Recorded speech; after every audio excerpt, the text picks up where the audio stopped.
Pemirsa sekalian, kita lanjutkan bincang aktual kita bersama Bapak Profesor Dr. Irwan Prayitno, Gubernur Sumatera Barat periode 2010 sampai 2021. Ya.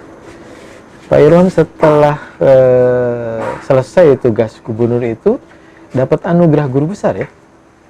Atau sebelumnya? Jadi gini, saya itu sudah 2007 atau 2008 itu sudah guru besar di bidang Human Resource Development SDM di Universitas Muhammadiyah Jakarta. Jadi tepatnya waktu saya masih jadi anggota DPR RI waktu itu, dan kemudian mengajar tetap, tapi karena punya amanah menjadi gubernur itu 5 tahun pertama saya masih mengajar di saat Sabtu Minggu ya, tapi terakhir saya tidak lagi mengajar full, cuman sesekali saja untuk merefresh saja ya. Nah sekarang tentu bisa full lagi. Nah terakhir kemarin tanggal 15 Februari itu Universitas Negeri Padang dia menjadikan saya visiting professor di bidang psikologi untuk Fakultas Ilmu Pendidikan Jurusan Psikologi. Karena saya juga profesi sebagai psikolog, ya berarti saya juga bisa membantu daerah saya juga, Sumatera Barat, untuk rencananya menjadikan foto psikologi. Jadi beberapa hal yang mungkin bisa kita bantu, ya kita bantulah. Nah itu menyibukkan juga ternyata. Sekarang itu kan kalau mengajar S1 ada 2 kelas, S2 ada 2 kelas, S3 ada 1 kelas, itu di Universitas Muhammadiyah Jakarta. Di UNAN, di Fakultas S3 Kesmas juga saya ngajar juga, uji juga, membimbing juga. Kemudian diminta lagi di bidang publik di FISIP, dan juga yang tadi disebut di Fakultas Ilmu Pendidikan Psikologi. Jadi ini kalau saya lihat jadwal saya udah ada penuh juga. Besok saya ke Padang itu juga rapat dengan dekan, dengan para guru besar di Fakultas Psikologi untuk merancang beberapa kegiatan di UNP ya. Nah jadi saya back to basic lah ya, Pak Sabto ya. Jadi nggak ada post power syndrome ya? Jadi orang nomor 1 di Sumatera Barat tiba-tiba sekarang harus ngajar back to kampus. Nggak masalah, karena begini Pak, saya juga waktu jadi gubernur rasanya juga biasa juga, nggak masalah. Jadi tanggal 12 Februari terakhir, tanggal 13 saya pindah ke rumah sendiri, tidak lagi rumah dinas. Ya ada kegiatan-kegiatan pada tanggal 13, ya saya membawa mobil sendiri juga. Ya kan, kemudian sudah mulai kegiatan memberikan kuliah subuh, ada di, saya ingat tuh hari Sabtu, hari Minggunya kuliah subuh di Parangpanjang. Jam 3 pagi saya harus keluar dari rumah gitu kan, mengajar subuh di kota Parangpanjang, kan beda kota itu kan. Datang ke situ, kemudian juga nyambung lagi banyak acara. Biasa aja. Memang saya harus menyiapkan waktu yang panjang karena perjalanan itu lama. Waktu dulu menjadi gubernur bisa dibantu oleh Pak Koral. Jadi kalau ke Bukit Tinggi bisa sejam, ini saya harus spare waktu 3 jam. Nah besok saya jadi penasihat nikah di Payakumbuh jam 9, saya harus berangkat di rumah jam 6. Tapi kalau dulu jam 7:30 masih keburu, ya karena dengan fatwa kan nggak ada hambatan, ya merah pun lewat, macet pun lewat semuanya kan. Nah, jadi ini yang mesti supaya waktu ya kita nikmati juga. Dan terakhir juga dari Bukit Tinggi ada acara parenting ya, hari Minggu lalu kalau nggak salah.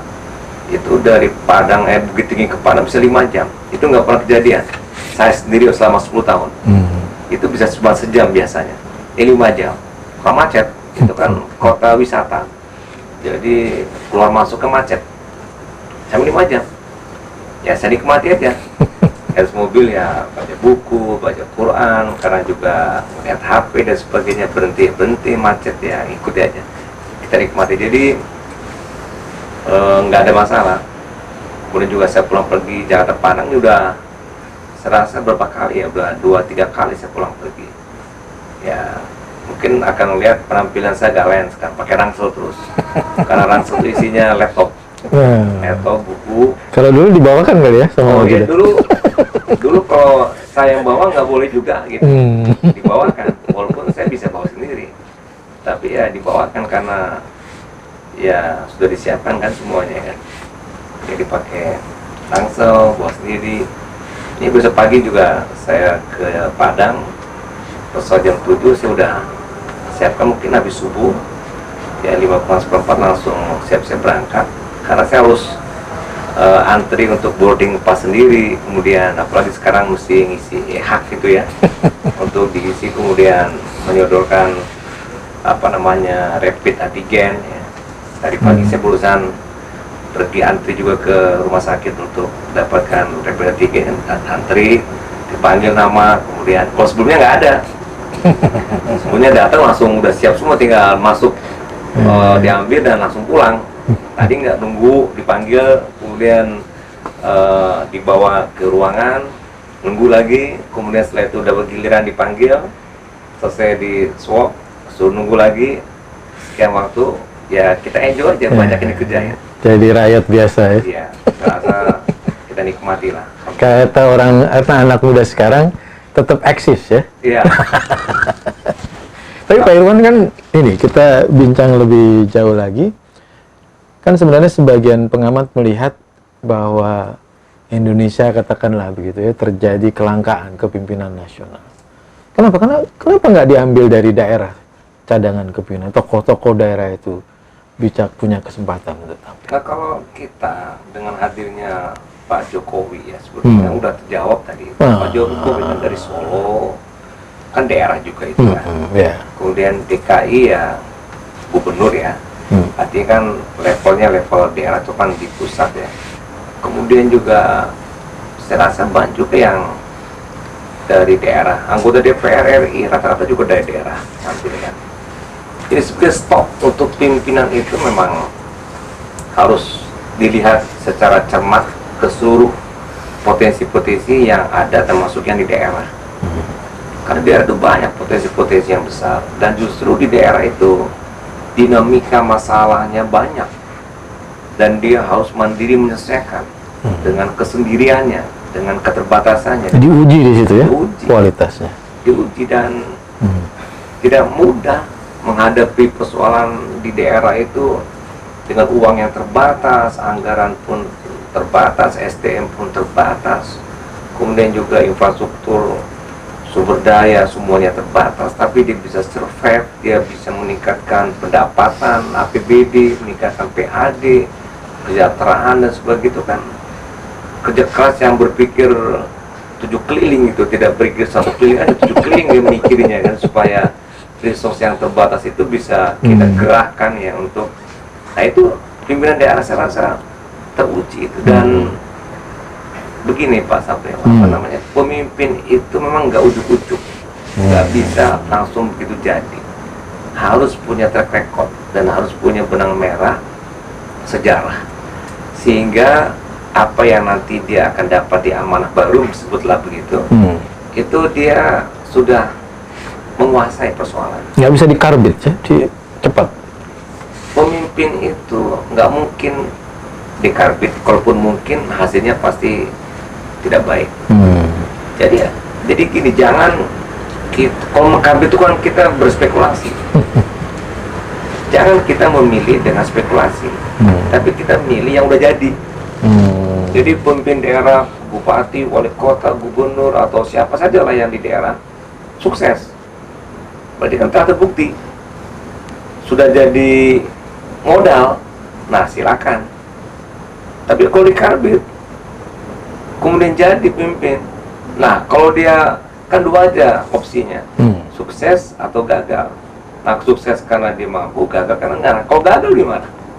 Yang rugi masyarakat. Yang rugi masyarakat. Tapi kalau seandainya modal yang diperoleh dari bawah dan itu terlihat menjadi bukti, bagi kita bisa mengangkat dan mengambil mereka itu untuk jadi pimpinan nasional yang kemudian dia akan meneruskan kesuksesannya, keberhasilannya. Kalau berhasil dia akan meneruskan keberhasilan, kalau gagal dia akan mulai kembali kegagalan. Karena gagal berhasil itu kan sudah cukup dibuktikan dengan kepemimpinan di daerah dan hukum alam berlaku ketika dia pilkada itu bisa dikalahkan. Ini menarik dari Sumatera Barat, Pak Sabto. Jadi Saya perhatikan. seolah-olah tidak ada semacam oligarki atau pewarisan ya, kalau di daerah tidak terlihat gitu ya. Enggak, kalau khusus di Sumatera Barat itu, incumbent di Sumatera Barat itu peluang kalah, bukan peluang menang. Kenapa? Karena kepuasan orang Minang itu tinggi levelnya. Walaupun kepala daerah sudah berbuat banyak, tetap dianggap kurang. Jadi kepuasannya tinggi sehingga melihat yang telah dihasilkan tuh belumlah seberapa, nah sehingga incumbent tuh banyak yang gugur. Nah selain itu juga budaya Minang itu egaliter, jadi juga dampaknya kepada kepala daerah yang dia tadi gagal, dia segala macam ya nggak dipilih lagi. Nah, jadi sebetulnya mudah untuk mencari pimpinan nasional kalau kita sadar tidak hanya popularitas yang membuat daya dukung besar untuk terpilih, tapi kalau bisa kapasitas. Harus kita memikirkan kapasitas untuk kepentingan bangsa ini. Kalau tidak, waduh, ya kalau kata Nabi kan, bila amanah diberikan kepada yang tidak ahlinya, pada zirsah, tunggulah kehancurannya. Nah, jadi saya rasa begitu Pak Sabto. Dan capaian-capaian kepemimpinan juga harus objektif tadi ya, bidang ekonomi, Iya, stabilitas politik ya. objektif yang ada indikator secara kuantitatif, dan itu biasanya BPS yang melakukan survei, dan itu bisa dipertanggungjawabkan, dan angka-angka datanya memang resmi bisa kita pakai.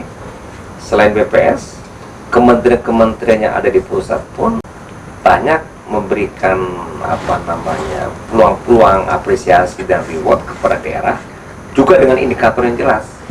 Termasuk juga dari lembaga misalnya BPKRI, kan dia memberikan WTP itu kan objektif dan profesional. Nah tentu kalau daerah itu disclaimer, punya WDP bukan WTP, ya berarti kan menunjukkan pimpinan itu tidak serius ya, tidak firm, tidak care dengan urusan itu, sehingga menjadi laporan keuangannya tidak profesional. Nah berarti yang begitu kan modal yang nggak bagus untuk kita bisa ambil. Jadi sebetulnya pas satu gampang aja, siapa yang sukses di daerah dan ukuran suksesnya terukur, ya saya rasa ini bisa opsi-opsi yang cukup banyak untuk pimpinan nasional. Nah secara umum ringkasnya, apa kontribusi misalnya dari Sumbar bagi pembangunan Indonesia, kepemimpinan di Indonesia? Kalau Sumbar itu pertama SDM-nya adalah para perantau. Jadi secara demografi orang Minang itu perantau, dan perantau itu ada di mana-mana, dan hampir mayoritas 90% lebih adalah pedagang. Nah ketika pedagang hadir di Papua, hadir di Maluku, hadir di Kalimantan, di mana NTB, NTT, itu berarti menggerakkan ekonomi. Jadi orang Minang hadir itu di berbagai daerah menggerakkan ekonomi. Pusat pertumbuhannya, pusat pertumbuhan. Dagangnya, buka restorannya, kemudian macam-macam kegiatan ekonomi bisa, jadi membuat ekonomi bergerak. Dan itu sumbangan warga Sumbar, khusus etnik Minang yang merantau. Kemudian yang kedua, kalau kita jujur, banyak orang Minang yang tampil juga di berbagai aspek bidang yang juga menjadi orang penting di kementerian yang sifatnya eksekutif, di legislatif, di yudikatif, dan juga di berbagai profesi yang profesional yang ada, itu juga banyak sumbangannya juga. Tetapi kalau secara uang APBD itu pasti saya katakan tidak menyumbang ke pusat, karena yang disumbangkan cuma PPH dan PPN, pajak-pajak saja yang disumbangkan, itu nggak seberapa, tidak besar, karena penduduk kita pun juga tidak banyak, ekonomi pun tidak banyak juga. Nah itu tidak besar ya dari sisi ekonomi. Tapi kalau dari sisi, nah kalau pertanian kita swasembada, kita surplus, kita menyumbang tentu ke provinsi tetangga ya, dan seterusnya. Kemudian kita juga surplus untuk listrik terbarukan ya, yang energi terbarukan, panas bumi, air dan sebagainya, itu menyumbang juga ke provinsi sekitarnya. Jadi kita menyumbang ke provinsi sekitarnya. Pertanian juga kita menyumbang, Riau itu daerahnya tidak tandus karena tidak subur, tapi tandus karena di situ juga banyak minyak, gambut. Nah kita nggak ada minyak, nggak ada gambut, hutan semua, sayur apapun, pohon apapun tumbuh. Nah kita kontribusikan ke provinsi tetangga, ya kan, itu secara pertanian, ya. Secara energi kita juga mensuplai ke daerah tetangga juga, karena kita surplus energi kita. Itu peak season aja 570-an, kita 600 lebih megawatt ya. Nanti kita juga membantu. Nah, termasuk sektor pariwisata, destinasi dunia ya. Sektor pariwisata juga ini andalan provinsi dan kota kabupaten. Ini kalau yang dunia ini yang destinasi halal dan juga kuliner halal, itu memang diakui kita oleh apa ya, ketika food diadakan secara dunia itu kita makan terlezatnya ya rendang ya. Dan itu berkali-kali ya. Nomor wahid ya, nomor wahid ya. CNN review itu, CNN dari penonton CNN yang di review ditanya rendang yang paling mereka minati nomor 1. Kalau pariwisata halalnya itu juga food dari dunia juga yang terbanyak adalah di Indonesia dan Sumatera Barat.